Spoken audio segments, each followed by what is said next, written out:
now we're going to do a Patriot. Now Patriots have a lot of new growth and a lot of old growth. You can tell they're very, very prolific in how they bear and taste. So Paul is going to tell us how to do a plant that has so many branches, new and old. So again, the new growth is colored. This is kind of a yellow or yellowish green color, real thin, shiny bark. Those are the best branches on the plant. All of these nice new shoots that are here. And so in order to invigorate this plant, we want to leave these and then trim them back. And we're going to remove essentially the competition of these bigger old shoots. This one you can see looks like it's dead anyway here, so we're going to remove that one first. This one, as you come up in here, if you look, it's got a nice, beautiful young shoot right there. So I'm going to leave that one just like that because that's a really nice shoot.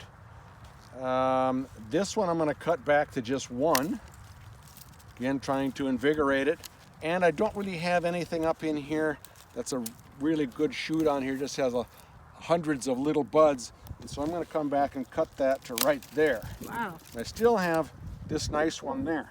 Now, this is a new shoot right here, and also that one right there, even though it broke off.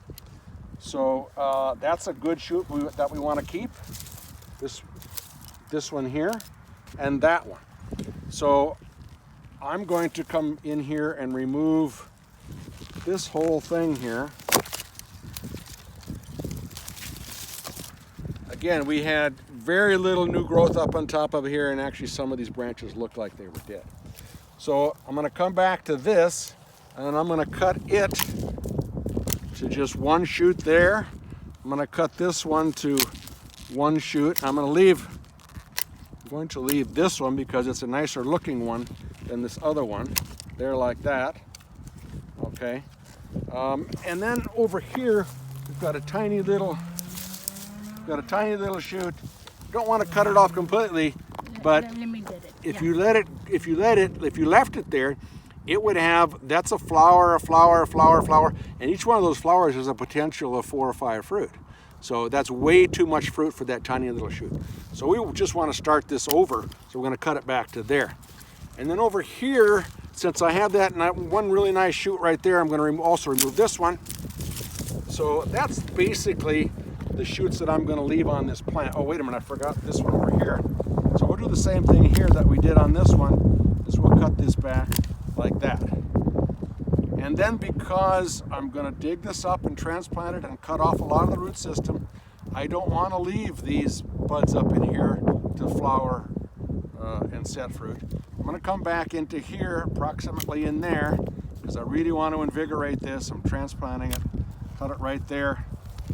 I'm going to come back down in here at the base of where we don't have any more of these little shoots. Same thing here, and about there, and about there. So that's your plant. Wow. So all those that bought these in October, November, where they are doing very well, should still go back and cut them down. Yes. All of them. Yes.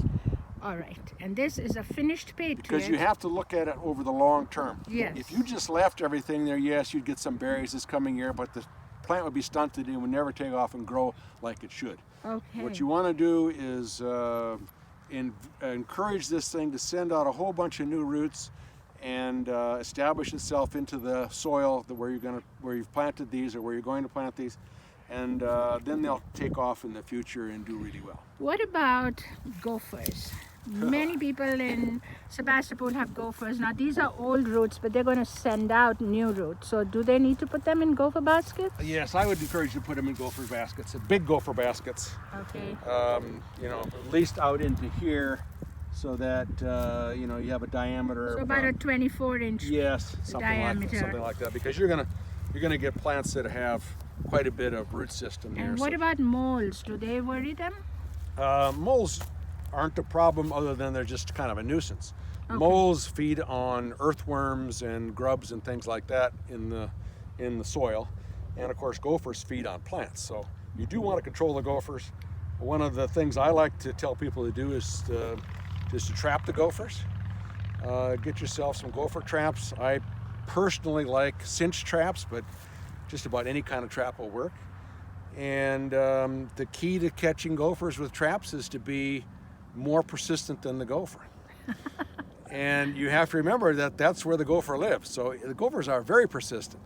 I used to live in Sebastopol, and I had 2 acres, and I would go out every morning and just walk around the edge of the property because I had controlled all the gophers within my property, and some would come in from the outside. So if I saw some digging and some activity, I would set a trap immediately, and then I would go to work and come back at the end of the day, and probably 90% of the time I have caught that gopher. Okay, you can actually go to my website. I retired 4 years ago, but my website is still up. Please let us know the URL for that. It's cesonoma.ucdavis.edu. CE stands for Cooperative Extension, sonoma.ucdavis.edu. Okay. You can go there and look up gophers, and it's got a little PowerPoint presentation on how to set the traps and how to control the gophers. Wow. Okay. So, in conclusion, this is what the cut Patriot looks like. Yes. This is what an uncut Patriot looks like, which tells you it's got lots of growth, but because you are transplanting, you've got to cut it all back and invigorate the roots, and then you'll have a great plant next year. For many years to come. And for many years to come, because is it true blueberries that will live 50, 60 years. There you go. That's exactly my question, is what I heard.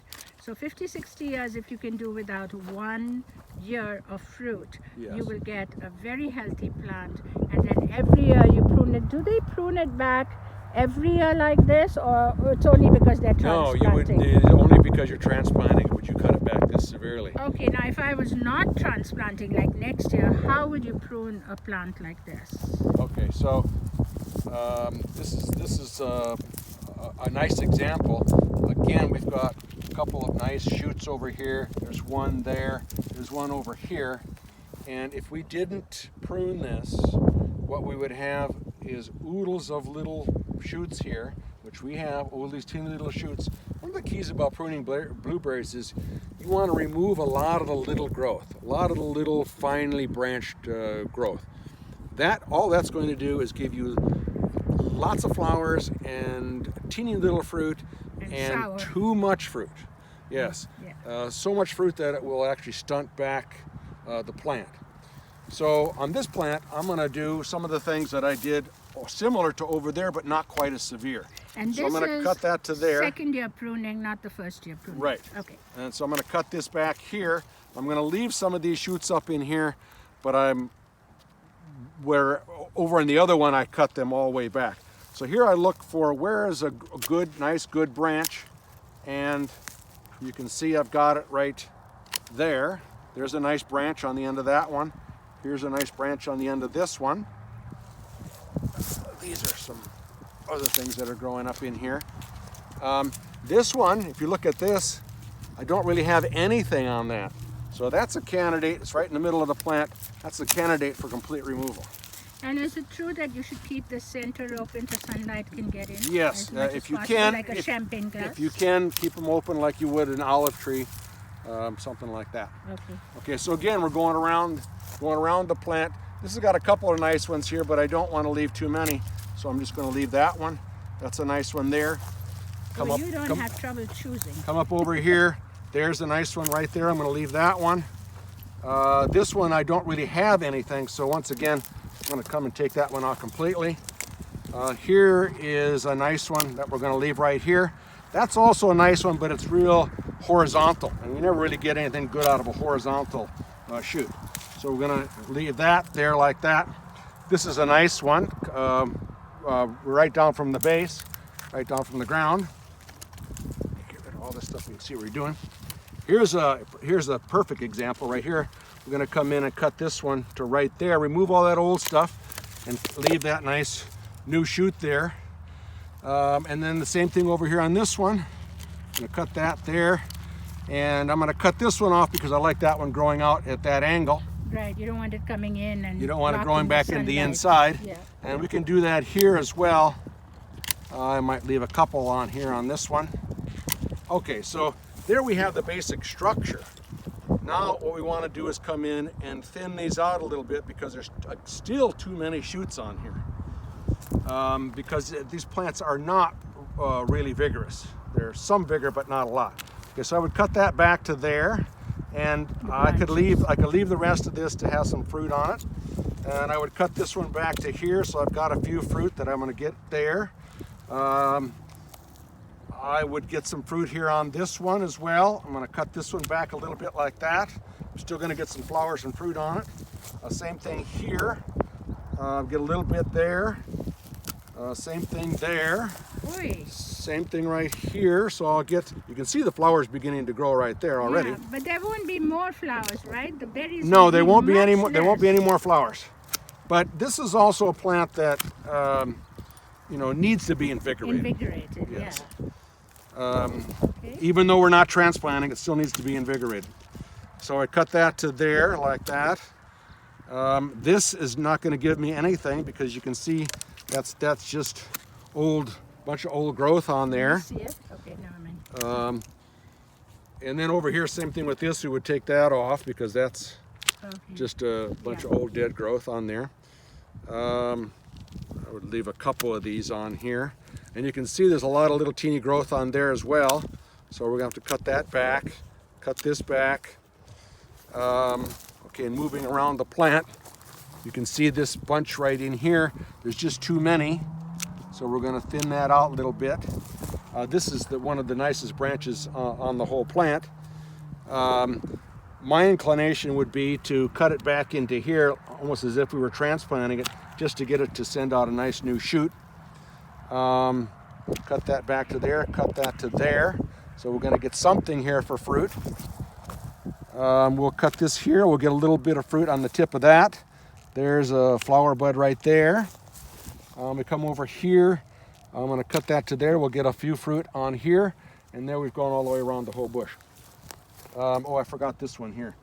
I'm going to take this one and cut that one back to try and encourage some new growth. So, just to have an idea, about how much fruit do you think this plant would get? This is going to have about 15 or 20 berries right here. Another 8 or 10 or 15 there. Another 10 there. Another 10 over there. Another 10 there. There'll be like 5 or 6 here. So 6 maybe or 7. about a pound in the plant. Yes. It's a plant though that needs a lot of invigorating. That needs to be invigorated. So one of the things you want to do is you want to encourage and see a lot of new growth like this in your blueberry plant. And the best place for that to occur is right down low down in here. So when I cut these big ones back, hopefully that will encourage some new shoot growth coming up. Like this one. I mean, this is one of the best branches on the whole plant. So when will a plant like this, which generally now gives us about 15 pounds, etc., in a season, when will it go back to that kind of production when they probably cut it back? take 3 years for that to happen. 3 years. So you'll get a little, you're not going to get anything this year. Right. The following year you're going to, well, wait a minute. If you had the plant in the ground, you would get what we just described. But if you're transplanting it, we would come back and cut this all the way back in here and not have any fruit at all. Right, this year. This year. And then those shoots will grow out and you'll have probably about half of what you normally would get. Okay. And then the third year you should be into full production. In full production, okay. Thanks, Paul. Can you say your website again? cesonoma.ucdavis.edu. Okay. And that is for even blueberries or just there actually is some good information in there on blueberries, on how to prune blueberries. Wonderful. And some information on irrigation, fertilizing, all kinds of things in there. Thank you. You're Thank you welcome. so much.